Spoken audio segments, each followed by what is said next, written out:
अस्सलामुअलैकुम। आज आपके साथ मैं शेयर करूंगी कि अगर दूध ख़राब हो जाए तो इसको ज़ाया मत करें, बल्कि मज़ेदार सी बर्फ़ी तैयार कर लें। इसमें हम दूध को अलग कर लेंगे और पानी को अलग कर लेंगे और पानी को अच्छी तरह निचोड़ लेंगे। एक कढ़ाई में इसको डालें और हाफ़ कप के करीब दूध शामिल करें और इसको पकने के लिए रख दें। चम्मच के साथ हिलाएं।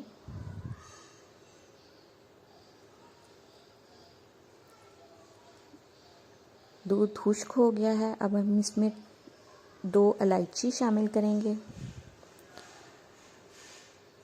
और इसका कलर चेंज करेंगे।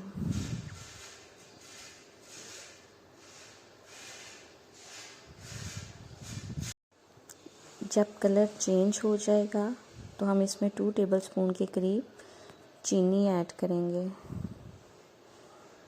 और अब इसको निकाल कर किसी प्लेट में सेट कर लेंगे और इसको फ्रिज में रख देंगे। पहले रूम टेम्परेचर पे ठंडा करेंगे, उसके बाद फ्रिज में रख लेंगे। ये बहुत ही मज़े की बर्फ़ी बनती है। आज के बाद अगर आपका दूध ख़राब होगा तो आप इसको ज़रूर ट्राई करें।